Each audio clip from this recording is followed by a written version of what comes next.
Buenos días con todos los presentes. El día de hoy, continuando con el desarrollo de los temas, en esta oportunidad el equipo número 2 les estará explicando los capítulos 9 de programas educativos, 10 barreras, 11 tratamiento y recuperación y las conclusiones correspondientes al que se llegaron en el presente libro de la historia natural de la violación. Iniciando con el capítulo 9 acerca de los programas educativos que proponen los autores. Primeramente nos menciona que existe una correlación entre la edad de los violadores y la pulsión máxima masculina, que es la emoción relacionada al sexo. Esta edad es entre la segunda y tercera década de la vida, que limita entre mayores de 10 años y menores de 30.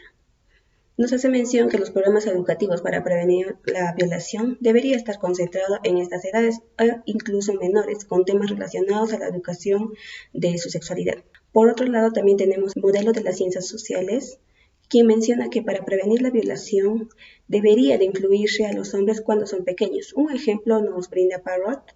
Según este modelo de la violación, constituye un delito motivado por el deseo de controlar, dominar, pero en esencia tal educación indicaría que si tal acto estaría motivado por el deseo sexual, no constituiría una violación.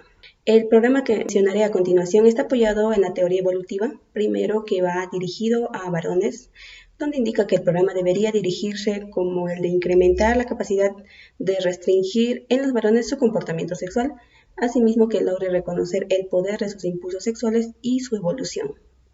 Es decir, conocer las razones evolutivas del por qué si un hombre puede experimentar la erección con solo ver la imagen de una mujer desnuda. Asimismo, insistirse en el tema de la falacia naturalista, que indica la creencia de que lo natural es eminentemente bueno, sino que se debe de explicar que los deseos sexuales adquiridos por evolución no le dan a un joven ninguna excusa para violar a una mujer o para dañar a otros.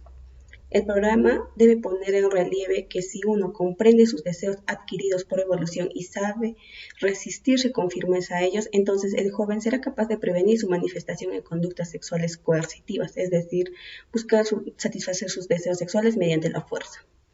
Finalmente, el programa sugiere que al finalizar se debe mostrar la exposición gráfica de los castigos a los violadores, el tiempo de cárcel y las condiciones que le esperan. Por otro lado, el programa también va dirigido a mujeres, siempre apoyado bajo la teoría evolutiva. Este programa debería enseñar acerca de la prevención ante la violación, la defensa personal. Como indican los autores Minat y Alker en 1990, que los programas educativos deberían de ayudar mediante la información a poder identificar las características asociadas a los altos niveles de riesgo de la coerción sexual y los factores de riesgo. También se hace mención al atractivo sexual. Según la teoría evolutiva, este tiene un efecto en la motivación del violador, pero según el modelo de las ciencias sociales, niega que el atractivo sexual influye en los violadores. Más bien sostiene que la selección de la víctima es eminentemente por su vulnerabilidad. La edad en sí a nivel mundial es considerada un determinante del atractivo sexual femenino y este influye en la probabilidad de ser violada. El atractivo sexual máximo de una mujer es cuando su valor reproductivo y su fertilidad se encuentran en un punto más alto, es decir, a mediados de la segunda década hasta finales de la tercera, que limita entre las edades de 15 años y antes de los 30 años. Por tanto, para el enfoque evolucionista, los programas deberían basarse en la protección de las mujeres de este rango de edad para así reducir los altos niveles de violación a nivel mundial. Asimismo, indica que el programa bajo este enfoque evolucionista también debe abordar otros elementos del atractivo como son la simetría del cuerpo de la mujer, su salud, la ropa, el maquillaje que los resalta. Pero no significa que una mujer no haga uso o que parezca enferma, sino que debe ser consciente de los costos asociados al atractivo. Además, se les debe informar sobre la evolución de la sexualidad humana y por qué los hombres son excitados fácilmente. Es debido a la evolución, ya que se concedió varias compañeras y tienden a interpretar señales de aceptación en acciones de una mujer, aunque no existan tales señales. En una investigación realizada por Kashdan en 1993, habla acerca de la vestimenta femenina como una táctica de inversión. En esta investigación observó dos poblaciones de universitarios. Uno en el que en el ambiente social donde no se percibía a hombres como potenciales inversionistas de progenie, las mujeres solían vestir de manera más sexy y era más probable que usen el sexo para retener a un compañero. Mientras que en ambientes donde abundaban hombres como potenciales inversionistas de progenie, las mujeres eran más conservadoras al vestir y en su comportamiento sexual. y este conservadurismo era una táctica femenina para incrementar la confianza paterna en los hombres para que sean capaces de comprometerse y así asegurar su inversión. Siguiendo con las investigaciones del enfoque evolucionista, vamos a continuar con Nigel Barber, 1998. Él nos va a hablar sobre la competencia sexual y nos va a decir que la longitud del vestido y otros factores que afectan la cantidad de piel expuesta en las modas femeninas en Occidente va a ser favorable en la competencia sexual tanto para hombres como para mujeres. Luego tenemos a Carl Grammer, 1993, quien nos dice que las mujeres universitarias y afiliadas a asociaciones profesionales exponían mayor cantidad de piel en el punto medio de su ciclo menstrual.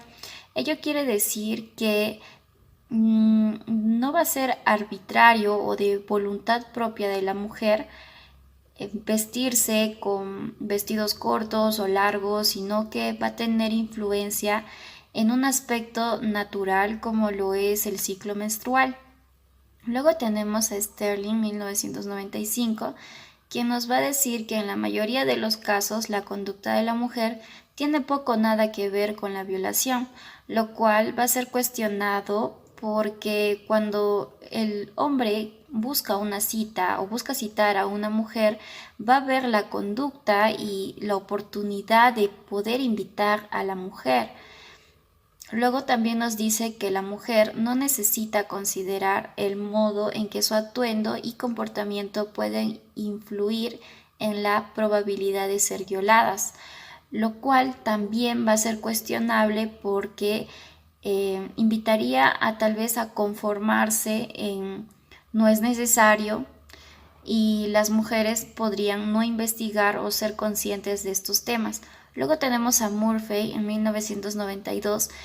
Nos va a decir que ningún comportamiento de una mujer da al hombre el derecho de violarla, lo cual tampoco va a significar que la mujer deba de alentarse a colocarse en situaciones peligrosas.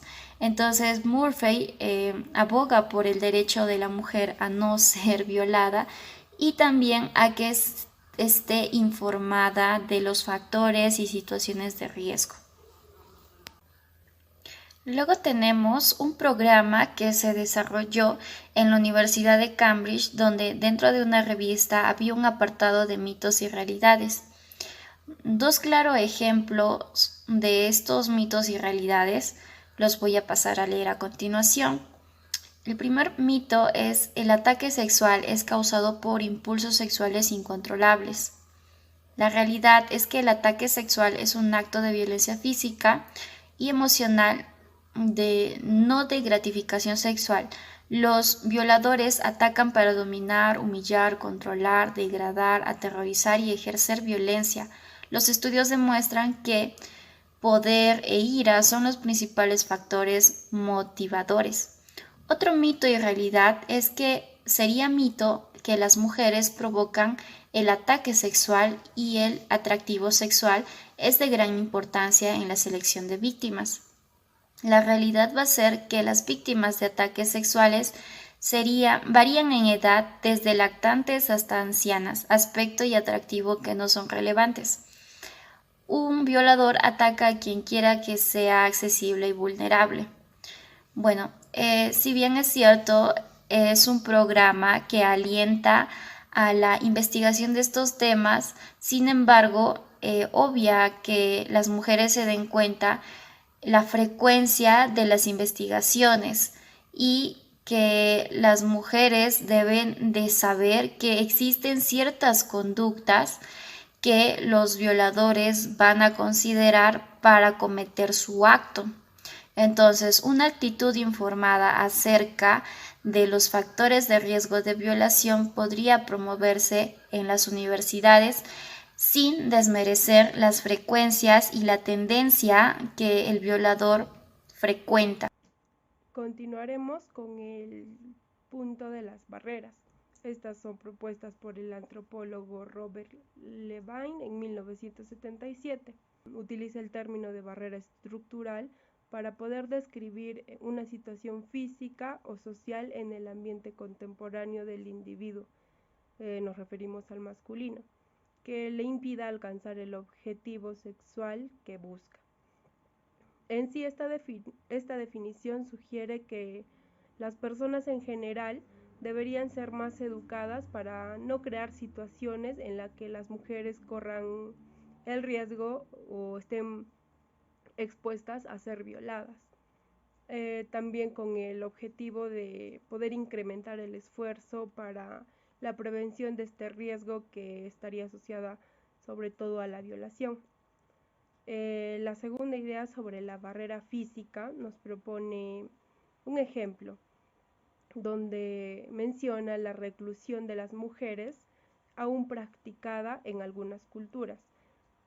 Como sabemos, en diversas culturas muchas mujeres no se les permite salir, no se les permite dar sus opiniones y están limitadas en diversos aspectos. Y a veces se podría decir que es un poco comprensible, pero repulsivo para muchas personas, ¿no? Sin embargo, también hay disposiciones que son sensatas y son menos opresoras, ¿no? Que esto podría también reducir la frecuencia de las violaciones, como por ejemplo el poder ubicar campamentos que estén lejos, ¿no? de orillas opuestas a un lago, es lo que propone el antropólogo. En cuanto a la propone la barrera social, que implica la presencia de otras personas en situaciones en que hombres y mujeres entran en contacto. Estas barreras existen en la mayoría de culturas. A menudo se ve en la forma de los patrones tradicionales que muestran el desplazamiento que se mantiene a las mujeres alejadas, ¿no? Alejadas de zonas aisladas.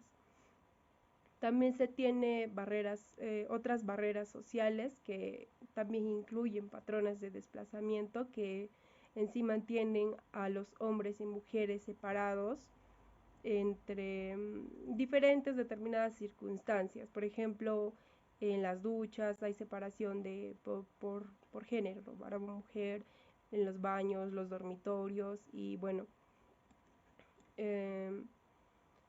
Estos vendrían a ser de una manera práctica, ¿no? De poder prevenir en sí un acto de violación.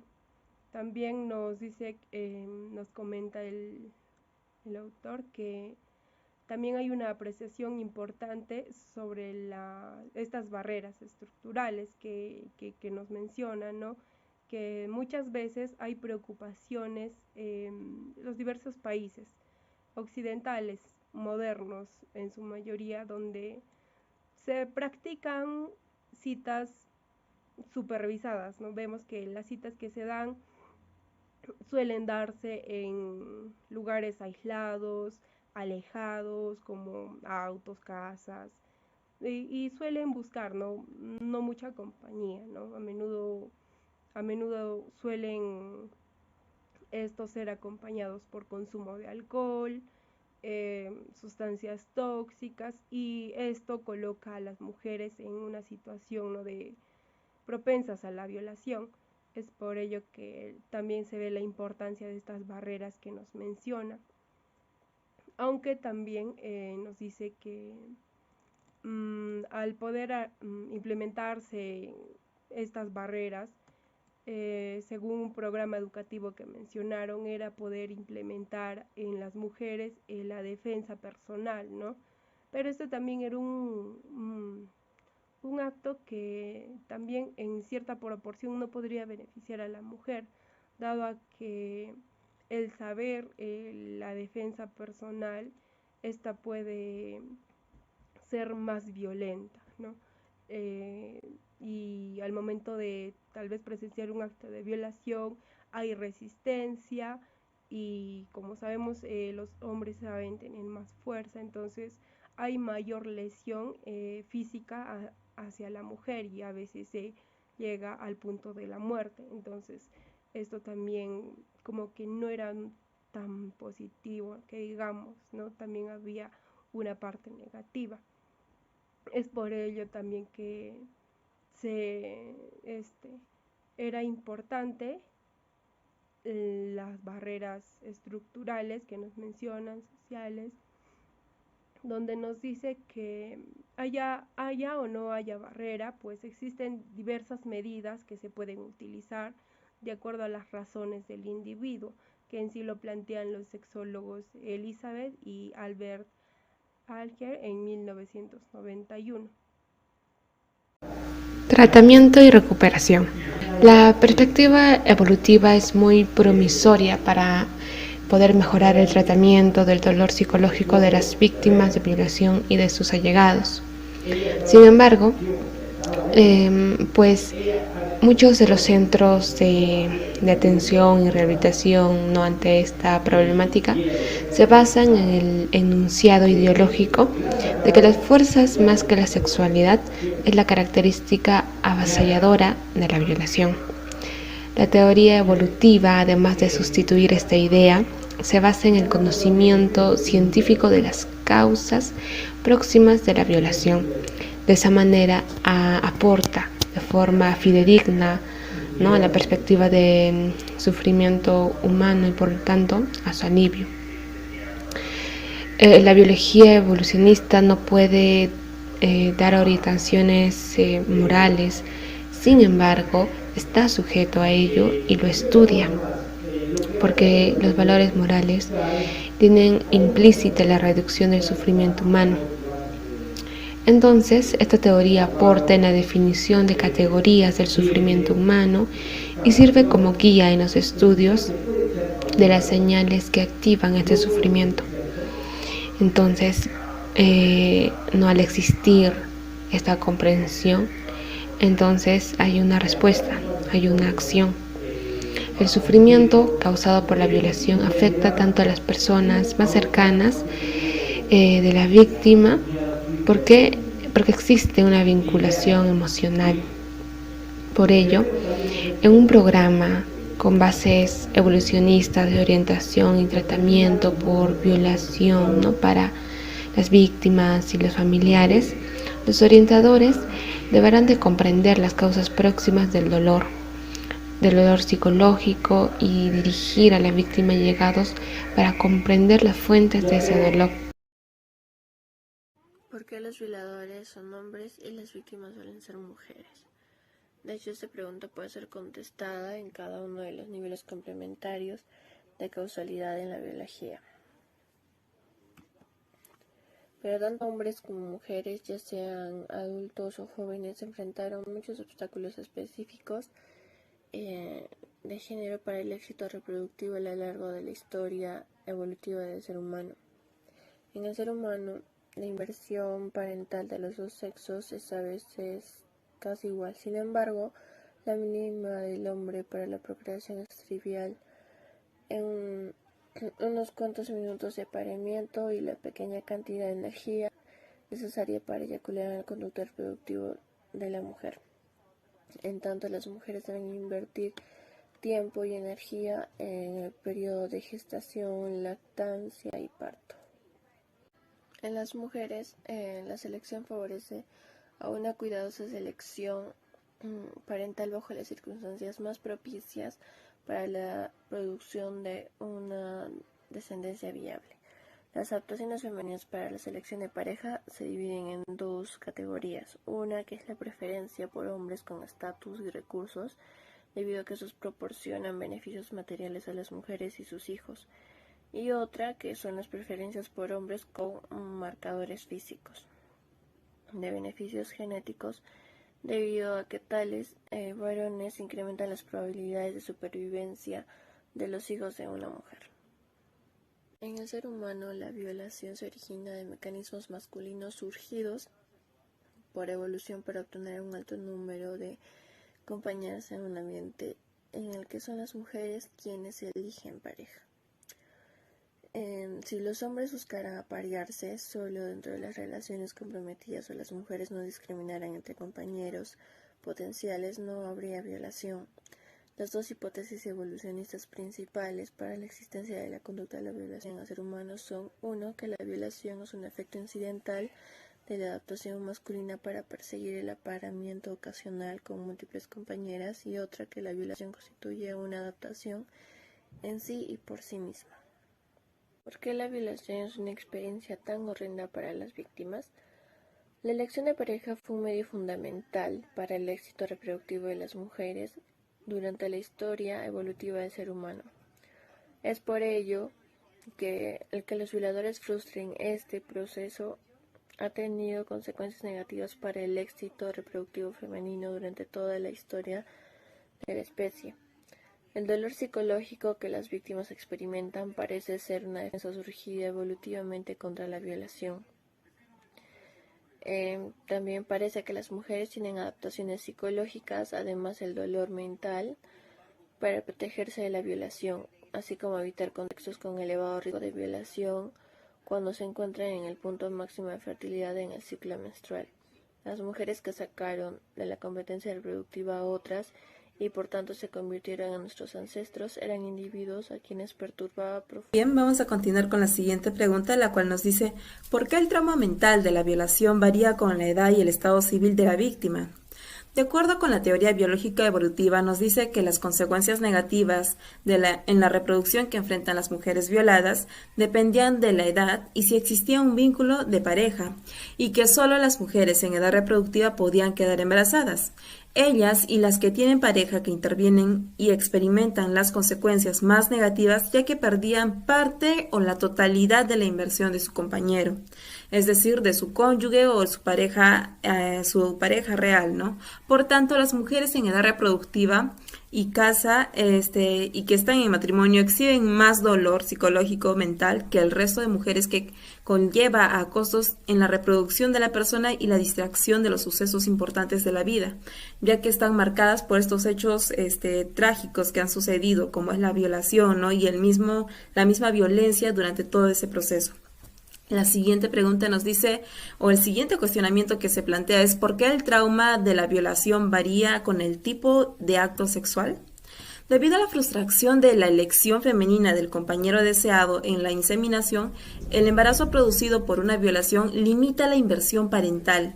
Las violaciones con coito vaginal causan más dolor psicológico a la víctima, así como encontrarse en una edad reproductiva, ya que al ser violentadas y a la vez violadas por una persona a la cual ellas no han elegido, entonces se produce ese rechazo.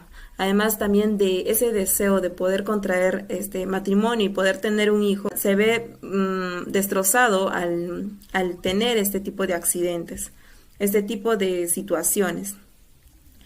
Luego tenemos el tema de por qué el trauma de la violación disminuye al aumentar la gravedad de las lesiones físicas, por el mismo hecho de que al contraer marcas físicas, estos ya quedan registrados o son una marca de que este hecho, esta violación que ha sucedido no ha sido algo aceptado por la víctima, ¿no? Sino no ha sido algo aceptado por la víctima, ¿no? Y que más bien ha existido un forcejeo, una parte opresora y violenta, ¿no? Que es el violador, ¿no? Que ha hecho, que la ha violado en todo caso a la mujer, ¿no? Y ahí y eso lo podemos ver en realidad en el día a día, en los casos que se presentan. Muchas veces pues no se toma en cuenta o no se toma en cuenta la gravedad de la situación, sino vemos algo palpable, ¿no? Algo como un moretón, como que esté golpeada, que tenga un brazo roto y un sinfín de situaciones, un sinfín de hechos muy lamentables, ¿no? Y que esperamos saber una lesión física para recién darle el valor, ¿no? Y por otro lado, en tanto esta persona, por ejemplo, la mujer, se encuentre dentro de una relación y este hecho de violación ha ocurrido cuando ella estaba en esa relación, pues también estas lesiones físicas le dan a la pareja de la víctima mayor evidencia, ¿no? De lo que ha ocurrido. El siguiente planteamiento es: ¿por qué los hombres jóvenes violan más que los maduros? Esto es por el tema de su desarrollo, ¿no? En esta etapa de la juventud pues se encuentran con más propensión a correr riesgos y le dan más rienda suelta a lo que es su deseo sexual, porque es algo que están experimentando y lo van desarrollando. Recordemos que durante la juventud es que se producen estos grandes cambios y también hay una gran energía, ¿no?, en las personas que desfoga y que se contiene. Es por eso que se presenta sobre todo este tipo de situaciones durante la etapa juvenil, ¿no?, de los hombres, más que en los varones. Luego, ¿por qué las víctimas son más a menudo mujeres jóvenes que las mujeres maduras o niñas? Esto debido a las etapas en las cuales se encuentra la mujer, ¿no? Tenemos, por ejemplo, que la fertilidad en mujeres está relacionada con la edad, debido a la manera que suele ocurrir entre los 10 y 13 años, que se encuentra la parte de la menarquía, ¿no? Los primeros inicios, donde recién está ingresando a lo que es la menstruación, la mujer, y su fertilidad declina después de los 30 años también, ¿no? Después de los 30 años, los 50 años viene aproximadamente la menopausia, 50, 55, ¿no? Mientras que la fertilidad masculina inicia la pubertad y es permanente hasta los 50 años aproximadamente. Incluso después de este caso, incluso después de esta etapa, el cese no es tan abrupto como en el caso de las mujeres. Por lo tanto, hay una estrecha oportunidad para las mujeres de tener hijos, ¿no? Sobre todo de tener hijos sin ningún riesgo, de tanto para ella como para el niño, de tener alguna deformación, algún problema, o el caso de tal vez perderlo, ¿no? El peligro de poder perder al niño o que su vida de ella corra peligro, ¿no? Entonces, es en esta etapa de la juventud, sobre todo en mujeres, donde se encuentran desarrolladas y donde hay un desarrollo propicio, ¿no?, para que también se conciba el embarazo, llevando al varón a buscar relaciones consensuadas y no consensuadas también, ¿no?, donde se da sobre todo este tema de las violaciones y donde las mujeres jóvenes son el centro de interés sexual masculino. Le doy el pase a mi siguiente compañera. Ahora, continuando con la pregunta, ¿por qué la violación es más frecuente en algunas situaciones, como la guerra, que en otras? Los hombres toman la decisión de violar en base a los costos y beneficios asociados a esta. En la guerra los beneficios son altos, es decir, tendrán muchas mujeres disponibles y los costos son bajos, pues las mujeres están en un gran estado de vulnerabilidad. Además, los violadores son anónimos y están a salvo de sanciones. En la sociedad moderna también pasa esto, pues existen altas tasas de violaciones. Los beneficios son altos, es decir, que las mujeres raramente son escoltadas por un familiar, lo que las pone más vulnerables. Además, también el contexto social que influye. Y los costos son bajos, es que se mantiene el anonimato y las sanciones contra la violación son menos eficaces. ¿Por qué ocurre la violación en todas las culturas? La conducta de violar surge de elementos de la naturaleza de los hombres, de su psicología sexual, y esta se genera en su desarrollo a través de los diferentes ambientes de crianza. ¿Por qué algunas formas de violación son castigadas en todas las culturas? La violación es castigada en todas las sociedades humanas porque tiene consecuencias negativas para el éxito reproductivo de la víctima y de los intereses de sus allegados. Y las sanciones contra la violación toman forma de reglas codificadas, como la ley y las no escritas, que protegen los intereses de quienes la crean y las hacen cumplir. Siguiente pregunta, ¿por qué algunas personas, en especial los maridos, a menudo sospechan de la afirmación de la víctima que fue violada? Generalmente el marido busca pruebas de la violación, de que la mujer trató de evitarla con todas sus fuerzas, porque es menos amenazador para su paternidad. Asimismo, evalúa inconscientemente el costo de la violación en él, si debe abandonar a su compañera o seguir invirtiendo en ella y en sus hijos. Por otro lado, la sospecha también es porque existen mujeres quienes con el engaño buscan beneficios sociales. ¿Por qué a menudo se trata la violación como una transgresión contra el marido? La selección favoreció al hombre quien controla el comportamiento de su compañera, hermanas e hijas. El objetivo del control sobre su compañera es para así proteger su propia paternidad y sobre la de sus familiares es con el fin de hacerlas más atractivos a hombres con mayores recursos. Finalmente, ¿por qué la violación puede tener costos ante los intereses reproductivos de los hombres? ¿Por qué los intentos de reformar las leyes sobre la violación han tenido un éxito limitado? Porque no se ha tomado en cuenta diferentes conceptos acerca de la evolución y lo adquirido en el comportamiento humano. Asimismo, se debería ampliar el concepto de violación y eliminar aquellos requisitos que se requieren para corroborar una no violación, o que si la víctima puso resistencia, asimismo estar buscando los antecedentes sexuales de la víctima. También porque algunas mujeres usan el tema sexual para provecho, lo que bloquea las reformas de leyes.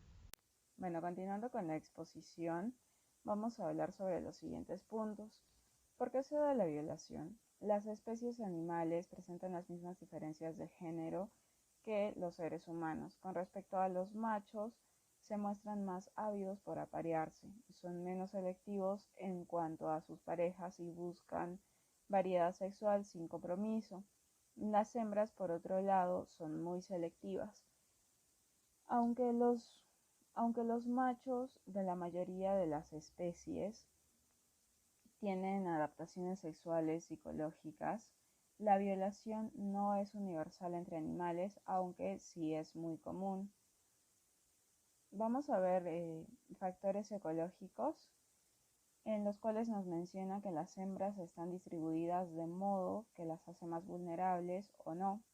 Las hembras están adaptadas contra la violación en la carrera coevolutiva y por último, el costo de la violación para las hembras, lo cual se refiere a cuando el grado de fuerza usado reduce la supervivencia de la hembra. Como siguiente punto tenemos, ¿por qué sigue ocurriendo la violación entre seres humanos? Bueno, los científicos sociales y el público en general tienen comprensión muy limitada de la causalidad sin poder comprenderla. Por otro lado, también utilizan la explicación más ideológica que empírica, las cuales contienen muchas inexactitudes básicas. Y como último punto, ¿cómo puede prevenirse la violación? Mediante la enseñanza acerca de la sexualidad masculina, cambios en las leyes sobre violación y que la sociedad debe decidir cuál es el castigo adecuado para la violación. Gracias.